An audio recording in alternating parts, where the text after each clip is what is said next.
জুলাই আগস্টের যেই অভ্যুত্থানের সময় যারা সবাই একসাথে মাঠে ছিল, এখন কিন্তু তারা যখন সবাই আবার যার যার দলীয় কার্যক্রমে যখন চলে গেল, তখন কিন্তু সেই ঐক্যটা কিন্তু আর থাকলো না। সেই ঐক্যটা কিন্তু এখন ভেঙে গিয়ে কিন্তু বিভিন্ন দলের তাদের দলীয় সিদ্ধান্তের মাধ্যমে চলে গেল। এই পরিস্থিতিতে এসেই যখন দেখলো যে না, সেই বিচারের জায়গাটাতে এখন বিএনপি তার মতো করে দিচ্ছে, জামাত তার মতো করে বক্তব্য দিচ্ছে, আর অন্যান্য পার্টি, ছোটখাটো পার্টি, আমি হয়তো বা সেভাবে তো বলছি না, বাট তাদেরও কিন্তু সবার একটা স্ট্যান্ড আছে। এই নিষিদ্ধের এই আদেশটার মাধ্যমে আশু পরিস্থিতি বাংলাদেশে আইন শৃঙ্খলার একটা একটা মানে বড় রকমের একটা অবনতি ঘটবে এবং বেশ কিছু বিশৃঙ্খলা তৈরি হবে। এটা আমি আশঙ্কা করছি যে আওয়ামী লীগের কার্যক্রম বা দলীয় কার্যক্রম আওয়ামী লীগ নিষিদ্ধ করা হয়েছে, এটাকে এভাবে একটা জুডিশিয়াল অর্ডারের মাধ্যমে না এসে এটাকে আইনানুগ প্রক্রিয়ার মাধ্যমে তাদের যেই কর্মকাণ্ডগুলো ছিল সেই কর্মকাণ্ডগুলোর বিচারিক কার্যক্রমের মাধ্যমে দল হিসেবে আওয়ামী লীগ এবং সে সমস্ত কর্মকাণ্ডগুলোর সাথে জড়িত ব্যক্তি হিসেবে তাদেরকে বিচারের মাধ্যমে এনে এটাকে নিষিদ্ধ ঘোষণা যদি হয়ে থাকে এবং যদি প্রমাণিত হয়, সেভাবে আসাটা অনেক উপযুক্ত ছিল এবং এটা ভবিষ্যতেও হয়তো বা এই ব্যাপারটাকে অনেক লেজিটিমেসি পাওয়ার ক্ষেত্রে অনেক ভালো একটা গ্রাউন্ড হয়তো থাকতো। এভাবে আমরা জাস্ট অন অর্ডার মৌখিক বা জুডিশিয়াল এভাবে যদি আমরা নিষিদ্ধ ঘোষণা করি, তাহলে এটা হয়তো বা একটা ব্যাড প্র্যাকটিস হয়ে যেতে পারে। যেভাবে নিষিদ্ধকরণের জামাতকে ওভাবে নিষিদ্ধকরণেরটাও যেরকম দেশের মানুষ ওভাবে ঠিক অ্যাকসেপ্ট করেনি, এটাও হয়তো বা এরকম একটা থাকতে পারে। বাট তার মানে এই না, অবশ্যই আমি তাদের কর্মকাণ্ড, তাদের যে অতীত, যে ইতিহাস, যে সমস্ত অন্যায়গুলো তারা হয়েছে সেগুলোর বিচারিক প্রক্রিয়ার মাধ্যমেই যথোপযুক্ত ভাবেই কিন্তু আইনি প্রক্রিয়ার মাধ্যমে নিষিদ্ধের পক্ষে আমি।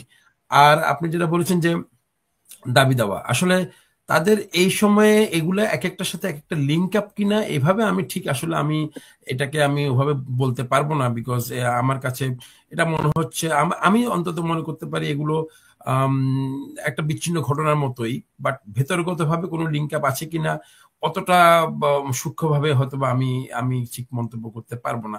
তবে আমার কাছে মনে হচ্ছে যে দাবি দেওয়া থাকতেই পারে, কিন্তু দাবি দেওয়াকে এতটা প্রেশারাইজ হয়ে যদি গভর্নমেন্ট যদি সেই দাবি দেওয়াগুলোকে এভাবেই যদি সিদ্ধান্ত নেয়, তাহলে আমি আমার মোহসেন ভাই যেটা বললেন যে ভবিষ্যতেও কিন্তু এরকম দাবি দেওয়া কিন্তু আরো যে আসবে না। আমরা কিন্তু দেখেছি একটার পর একটা দাবি দেওয়া, একটার পর একটা দাবি দেওয়া, বিক্ষোভ, মানে সমস্ত সবাই মনে হয় যে এতদিন ধরে যা বলতে পারি নাই এখন সব একসাথে সবাই উগলে দিচ্ছে। তো ব্যাপারটা এরকম হয়ে গেলে কিন্তু এর আগে তো আমরা রাষ্ট্রপতির ব্যাপারে দাবি করতে দেখেছি, 24 ঘন্টার আলটিমেটাম ছিল, 48 ঘন্টা, কিন্তু সেটা কেন হয়নি? রাষ্ট্রপতির সেখানে হয় নাই। দেখেন এখানে কিছু অর্থাৎ কিছু সাংবিধানিক কিছু ব্যাপার স্যাপার আছে, সেটাও যেমন আছে, এবং এখানে কিন্তু আবার যাদের পক্ষ থেকে সবচেয়ে বড় যে একটা প্রেশার রাষ্ট্রপতি পরিবর্তনের ক্ষেত্রে বিএনপি তখন এতটা স্ট্রংলি অপোজ করেছিল যে বিএনপি তো এখনো ওদের সাথে আসেনি, মানে ওদের সমাবেশে এখন আসেনি। এখনকার দাবি দেওয়াটা এটার যে গ্রাউন্ডটা কিন্তু তৈরি হয়েছে। কারণ আপনি যদি দেখেন যে এতবার ভাবে বিভিন্ন ভাবে বলার পরেও কিন্তু আওয়ামী লীগ কিংবা তাদের কর্মকাণ্ড কিংবা দল হিসেবে, ব্যক্তি হিসেবে কারোকে কিন্তু বিচারের সম্মুখীন করার জন্য দাবি দেওয়াটা থেকে কিন্তু একে একে একে একে কিন্তু যাদের সাথে ঐক্য ছিল জুলাই আগস্টের যেই অভ্যুত্থানের সময় যারা সবাই একসাথে মাঠে ছিল, এখন কিন্তু তারা যখন সবাই আবার যার যার দলীয় কার্যক্রমে যখন চলে গেল, তখন কিন্তু সেই ঐক্যটা কিন্তু আর থাকলো না। সেই ঐক্যটা কিন্তু এখন ভেঙে গিয়ে কিন্তু বিভিন্ন দলের তাদের দলীয় সিদ্ধান্তের মাধ্যমে চলে গেল। এই পরিস্থিতিতে এসেই যখন দেখলো যে না, সেই বিচারের জায়গাটাতে এখন বিএনপি তার মতো করে দিচ্ছে, জামাত তার মতো করে বক্তব্য দিচ্ছে, আর অন্যান্য পার্টি, ছোটখাটো পার্টি, আমি হয়তো বা সেভাবে তো বলছি না, বাট তাদেরও কিন্তু সবার একটা স্ট্যান্ড আছে। অর্থাৎ শুধুমাত্র জুলাই আগস্টের একটা আন্দোলনের সাথে সংশ্লিষ্ট একটা ইয়াং জেনারেশন থেকে শুরু করে একটা বিশেষ মানে একটা প্ল্যাটফর্ম ছাড়া কিন্তু অনগ্রাউন্ডে কিন্তু এখন কিন্তু বিচারের জন্য সেভাবে স্ট্রংলি কিন্তু কেউ কিন্তু দাবি দাবা করছিল না।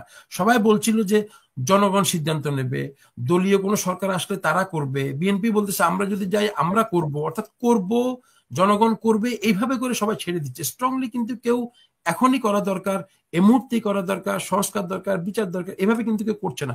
এই কারণে হয়তো বা তাদের এই দাবি দেওয়াটা মানে এমন ভাবে চাইতে হলো এবং এমন ভাবে তাদেরকে আদায় করতে হলো। তবে নিষিদ্ধের এই প্রক্রিয়াটা হয়তো বা দ্বিমত থাকতে পারে, বিতর্ক থাকতে পারে। আমি মনে করি যে এটাকে আইনানুগ ভাবে করলে হয়তো বরঞ্চ ভবিষ্যতের জন্য এটা অনেক বেশি স্ট্রং হতো এবং এটাকে লেজিটিমেসি দেওয়ার পক্ষে এবং এটার সপক্ষে হয়তো বা জনসমর্থনটা আরো বেশি বেশি পেত। যা হোক, তারপরেও যেহেতু আমি আমার অন্যান্য সমালোচকদের সাথেও কিন্তু একমত, আপনি কিন্তু নিষিদ্ধ করার মাধ্যমে কিন্তু আপনি কিন্তু এমন না যে কোটি কোটি যে আওয়ামী লীগের দর্শক বা সমর্থক আছে তারা কিন্তু হারিয়ে যাবে না। তারা কিন্তু আগামীকাল থেকে কিন্তু এমন না যে ওই ক্লিন ইমেজ সার্টিফিকেট নিয়ে বিএনপিতে জয়েন করবে, ক্লিন ইমেজ সার্টিফিকেট নিয়ে গিয়ে জামাতে জয়েন করবে, তা কিন্তু না। যারা করার তারা কিন্তু পোল্টি দিয়ে কিন্তু চলে গেছে, কিন্তু যারা কিন্তু পোড় খাওয়া রাজনীতিবিদ, পোড় খাওয়া সমর্থক, তারা কিন্তু এত কিছুর মধ্যেও কিন্তু এখনো কিন্তু মাঠে ঘাটে ময়দানে তারা কিন্তু স্লোগান দিয়ে কিন্তু তারা কিন্তু ঝটিকা মিছিল তারা কিন্তু করছিল।